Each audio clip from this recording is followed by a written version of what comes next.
Hey guys, welcome to my channel, Andrew AS Life. Today we've got a special guest, Dale. So Dale, can you tell me about your music preference within the EDM community? Sure. I think I really like experimental bass music, Okay. heavier bass music. I also like glitch hop quite a bit Okay, that one's the as well. first I've got. All right. Yeah, No yeah, way. absolutely. I like glitch hop, and then also just like experimental bass music, especially like Tipper as Yes. well. Very much enjoy his music.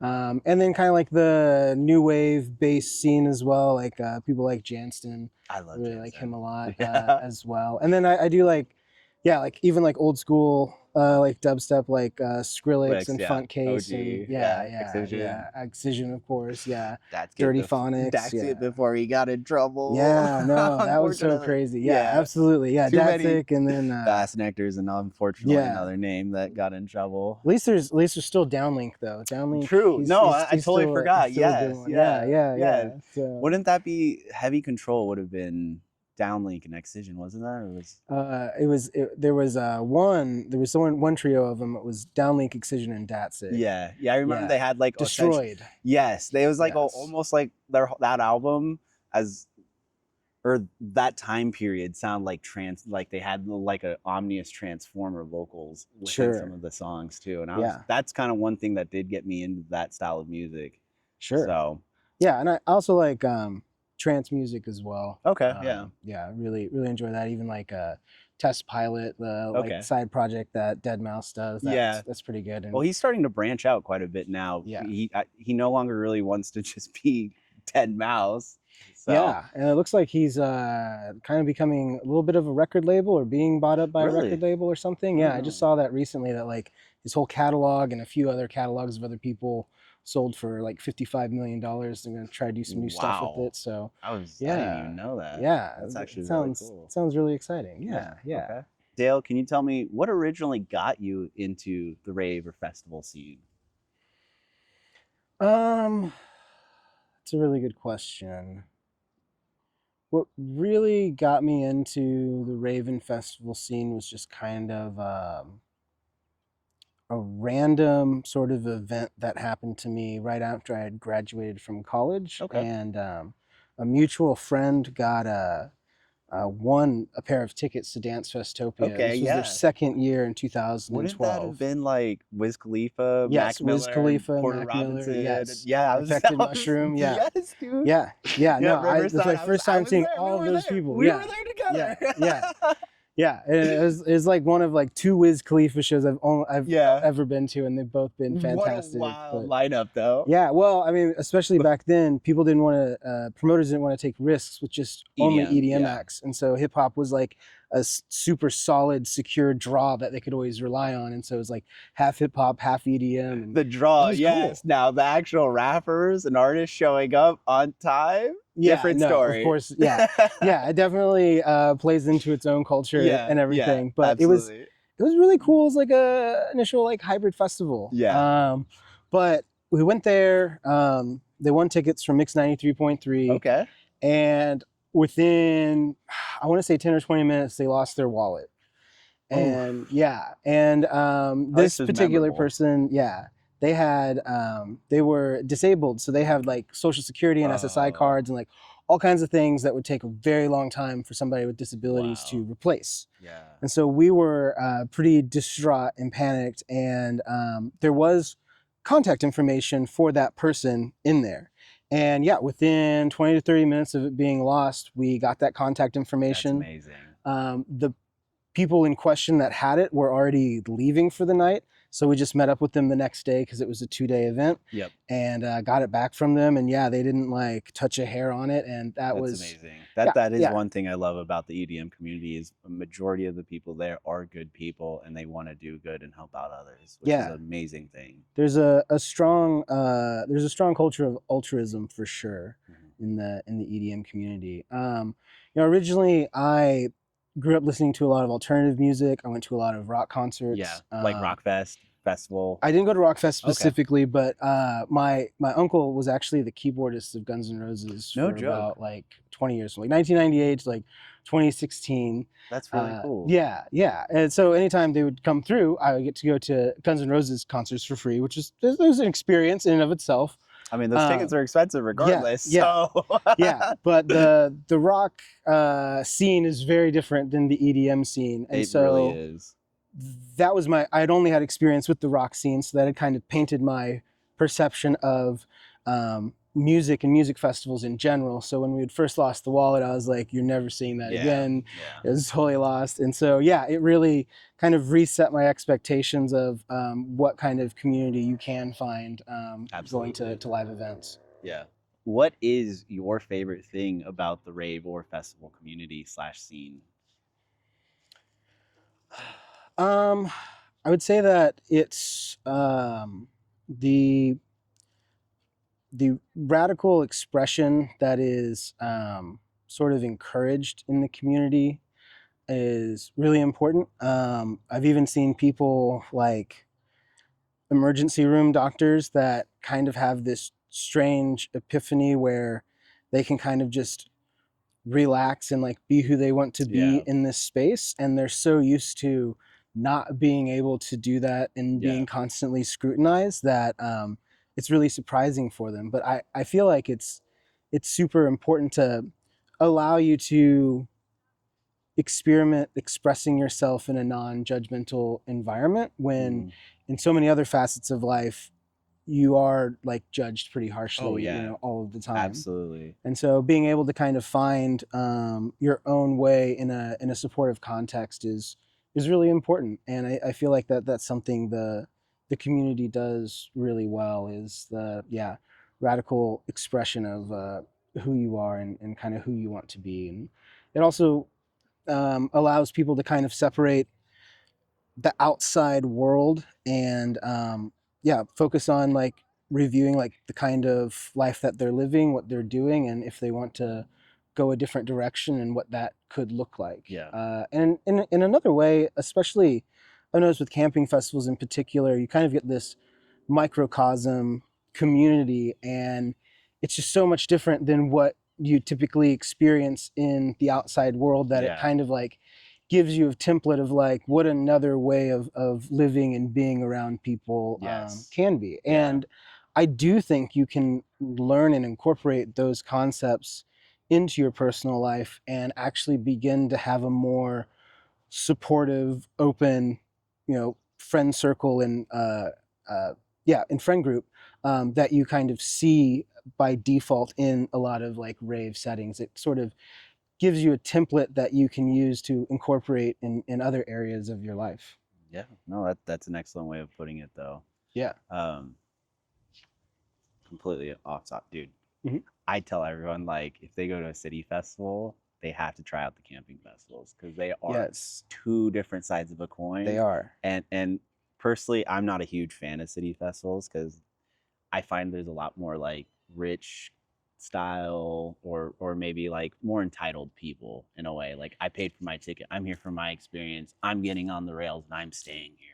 Sure. But then you go to the camping festivals and you find everyone's a little bit more laid back, relaxed, there for a good time, but the whole time, Yes. So they're not as worried about, I've got to be on the rails for this show, Yeah. It definitely encourages the camping festivals definitely encourage a greater sense of community, just for the simple fact that most times you are being camped by a complete stranger. So you make new friends, and that in and of itself just adds an entirely new dimension that is very difficult to capture in like what I've always heard as like the concrete jungle festivals. That's a good the non-camping. The non-camping, just usually like stadiums kind of space, and they can be fun in their own regard. And I feel like they can be a much more accessible way for certain people to experience music festivals.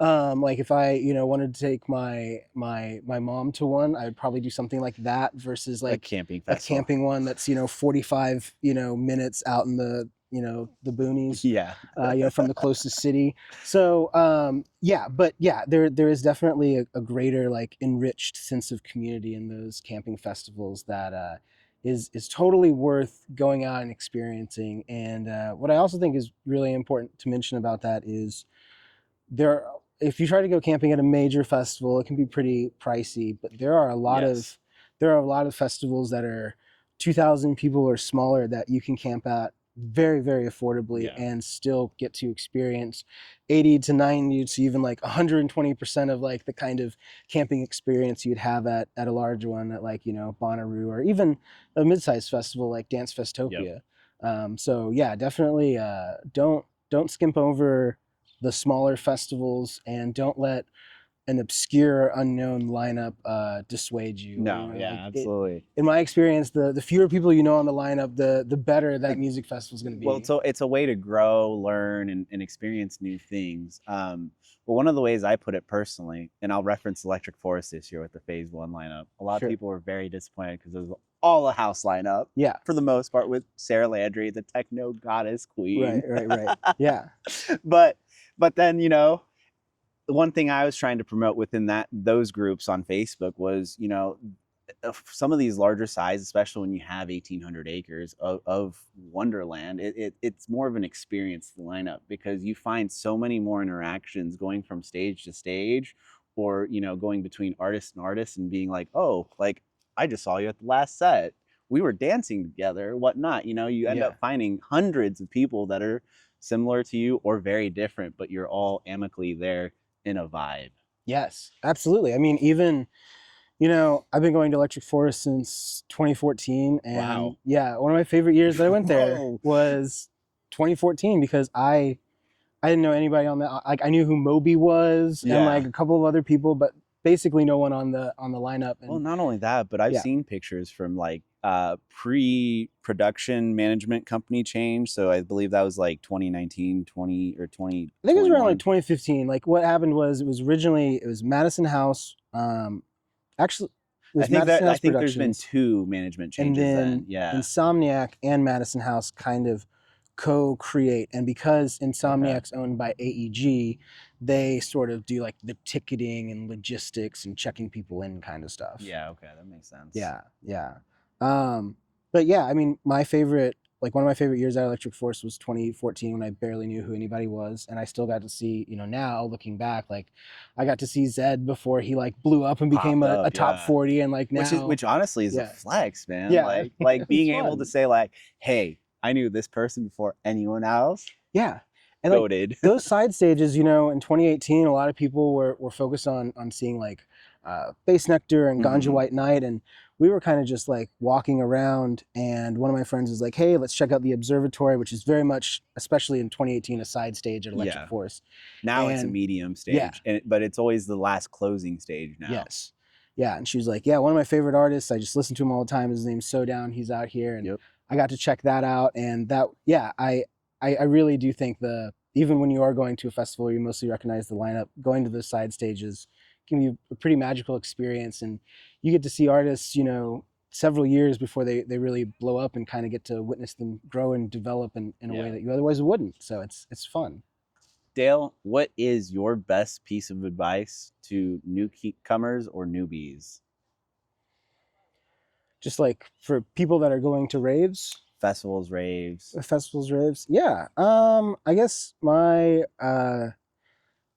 piece of advice would be to focus on what you really want to get out of the experience. Hmm. Um, and don't be afraid to express yourself openly in ways that you usually, you know, wouldn't be able to, say like you were at work. Like really try to Yeah. think about the kind of person and way that you want to be, and then try to cultivate that at that event. No, that's a good way of putting it. What would be something that you would like to see added to the rave or festival scene community? um I think that certain events, particularly music festivals in the area, Mhm. are reaching an attendee threshold where I think it would benefit the community to have more what we call like peer counseling or psychedelic crisis like support centers. Like Okay. a good national example of that would be like the Zendo Project.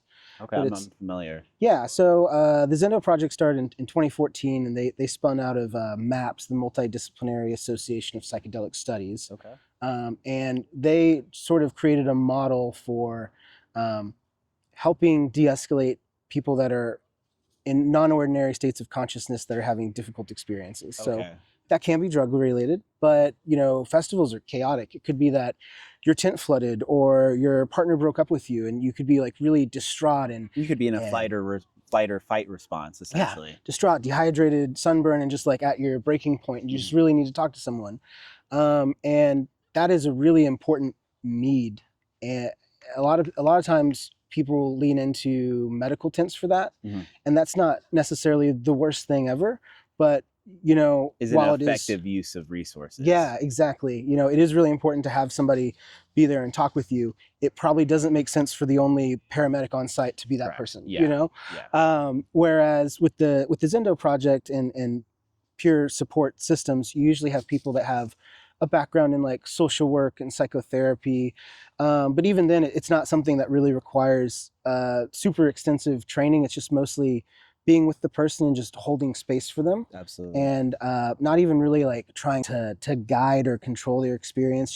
Being Just being there, present. just being there present, and just Yeah. being a calm presence for them is has a really major impact Mhm. in not only the well-being of those people, but it reduces the amount of ambulance transports and medical calls that those events deal with. And when you have, That's an excellent point. yeah, Yeah. when you have several thousand people, it's very easy to have 20 to 30 people over that whole weekend that kind of need that white glove care. So it's something that the West Coast and East Coast has really done a good job of. The Zendo project's really done a pretty great job at trying to provide that on the West Coast, and then other organizations like Harmonia have done a really good job in trying to provide that in the East Coast. But we just really don't have anything like that in the Midwest, and I think we could benefit from that quite a lot. No, I absolutely agree. Dale, what would you say was your favorite or best show or artist that you've seen? Um, Probably one of my best shows that I have ever been to was Mysteryland 2015. Okay. It was in Bethel Hills, New York, Did you drive which or fly? I drove with That's three a people, drive. 27-hour drive. It Wow. was a beast.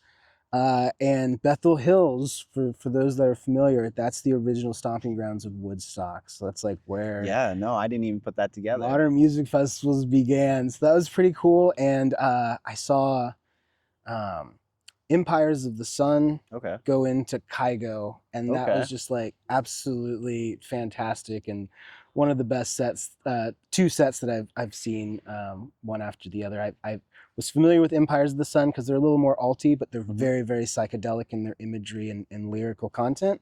And so them being there and opening for Kygo was just like absolutely perfect. And then Porter Robinson played after that and Of just course. closed it out. That And was his time, honestly. yeah, Yeah. yeah. That was when like the world's tour was in full Yep. swing, and yeah, it was a beautiful moment. It was in the summer, but Bethel Hills gets down to about 40 degrees at night. So it got a little A chilly. little chilly, but like just enough chill, for the amount of like dancing and energy there is. If you just need to sit down with a blanket, you can, Yeah, I got chill you. out really, really great. So yeah, that was probably one of my best musical experiences I've ever had. Okay, cool. So Dale, can you tell me a little bit about your scene involvement within the community or and at the shows? Sure. For a while, I volunteered with Rave. Mhm. I still actively work with a bunch of different medical teams. One of them in the area is Lighthouse Medical. They provide medical services for Phantom Music Festival and Reconnection, Okay. including Cosmic Reunion Yeah. that's coming up. So I do that, and then I also started my own nonprofit, the Psychedelic Society of Kansas City. Okay. And With can one you tell other me a little bit individual. more about that? Yeah. So one of the organizations I volunteer for that I kind of mentioned earlier was the Mhm. Zendo Project. Yep. And so last year, during the Texas Eclipse Festival, Mhm. there's about 35,000 people there, and so the Zendo Project was there as well. Okay. And I got to really flex my unique skill set by being what's called a triage Yeah, it was called triage, but essentially what we do is we regularly kind of check the vitals of all of the guests in the Okay. Zendo space like every 30 minutes or at the discretion of the sitter that's holding space with them. Okay. So that was really neat because I got to kind of combine my harm reduction knowledge with my medical knowledge, and kind of provide like a safety layer for people that were at that event and making sure that they were taken to the medical tent if that was more appropriate for them at their current state. And when I was there, there's a lot of incredible people that are volunteering with that organization, and a bunch of them had started psychedelic societies, including some in Colorado and Texas. And so I figured that if there were all these different psychedelic societies throughout the United States, that Kansas City could also Have a benefit from use having for it. one. Yeah. Yeah. I felt like it was too big for just one person to try to start. Yeah. So I knew I needed to find somebody else that was equally interested in it. I talked to Laura Lockton of Reconnection, and she actually put me in contact with the co-founder, Christine Zeimer, who likes to go by the name of Mooncat. Okay. And she's a professor of psychology at Missouri Western and teaches a course on psychedelics. She had also volunteered for the Zendo project, and she had a very similar vision that we could benefit from having a psychedelic society here. And Well, I think we could all agree upon that now. yeah, well, and you know, I guess it's worth mentioning that psychedelic societies are just social clubs for people to meet up and discuss the impact of psychedelics in art, culture, and medicine. Okay. So yeah, part of that includes learning about the different measures that are happening within your state and federal legislature relating to psychedelics, but it can also be checking out a psychedelic film or doing a class on transformational breathwork.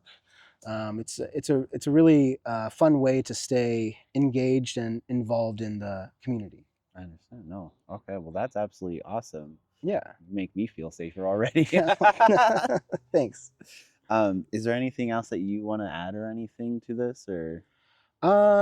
Yeah, I guess the other thing that I would add is the kind of the model of what we want to do with the psychedelic society is kind of a three-prong approach. So the psychedelic society is like our social aspect to directly engage with the community and to host live events for people to attend and come to. On the other side of that, we have another initiative that Mooncat started a couple of years ago called the Kansas City Psychedelic Integration Circle. Okay. So that's a confidential space for people to come and discuss their experiences with non-ordinary states of consciousness. Okay. So that can be really particularly helpful for someone that might experiment with psychedelics and is really new to it and doesn't really have people they feel like they could safely talk to that Absolutely. about. And then something that Mooncat and I are going to launch probably within a year is something called the Safe Journeys Initiative, where we are going to try to bring that live event peer counseling to festivals. Okay. So we have like an aspect of people to come and check out the psychedelic community, an aspect for people to talk about their experience afterwards, and then an aspect where we're actually providing direct care for people that are undergoing those difficult experiences. That's a beautiful thing, honestly. Yeah. You're really that the three-prong approach does make a lot of sense. So. Yeah, I've seen psychedelic societies that they're doing really good with funding, but they don't have a lot of people. Yeah. And then I've seen harm reduction organizations that have a lot of people and they don't have a lot of funding. Yep. And it's like, hey, yeah, let's just like put these on the same organization, same mission. Yeah. Because at the end of the day, they are kind of all trying to do the exact same thing. Exactly. Make the experience for whatever user or in person, have a better trip or better environment or better understanding what they're going through if something does go wrong. Yeah. And the people that go to the Psychedelic Society events, they're going to see the value in providing those like live event services. Yeah.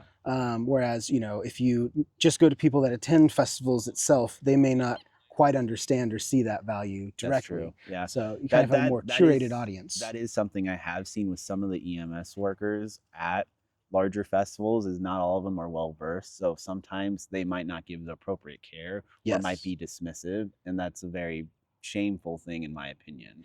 Yeah. Well, a lot of EMS, it's worth noting, a lot of their experiences typically come from just like city ambulance transports or Correct. emergency rooms. And so when they see psychiatric cases, they're seeing the absolute worst of the worst, like really aggressive mental illnesses and disorders where, you know, your like safety could be easily compromised. Yeah. And so I feel like that tends to paint their expectations when they come into a festival, where if they see somebody in a non-ordinary state of consciousness, they're going to treat it as somebody that has, you know, that has like really intense uncontrolled schizophrenia or something, Correct. and kind of overreact and overcorrect. And yes, I actually one of my friends had a really bad experience with festival medical when I was at a Tomorrow World 2014. Okay. And that was what encouraged me to start looking into harm reduction and to become a harm reduction aligned EMT. Okay. Because I felt like I could positively give back to the community this way, but I also didn't want anyone else to go through that experience that my friend did. Well, that seems to be relatively the case for a lot of people who do get involved. It comes from their own experience or lack of. Yeah. Yeah, absolutely. And, you know, a lot of harm reduction is one of those things that's not really discussed and taught in EMS circles. It's not something that they teach in EMT school. I'm not confident that it's something that's widely discussed in nursing and Yeah. Doctor programs either. Which it should be, though. It should. We're getting to the point now, society has been more accepting of different various forms of drugs, in which, I mean, the cases are going up. They are there. It is present. So it should be something of value that they do research and also, you know, produce. Yeah, I feel like harm reduction allows society to treat drug use as a psychological and medical issue rather than a criminal one. Correct. And it's a much more compassionate approach. And I feel like if more healthcare workers in general were harm reduction informed and aligned, it would improve patient outcomes. No, I absolutely agree. Well, Del, thanks for joining me. Once again, my channel is Andrew AS Life. Please follow, like, and subscribe. And also, if you guys can please follow and subscribe. Do you guys have social media? Do you want to plug it in? Yeah, absolutely. So we're on Facebook as the Psychedelic Society of Kansas City. And then you can also reach us online at psychedelickKC.org. All right. Well, thank you so much for all you guys are trying to do and have done. I'm so glad that you're at the festivals I go to. Yeah, thank you. But with that, guys, please try and spread plur.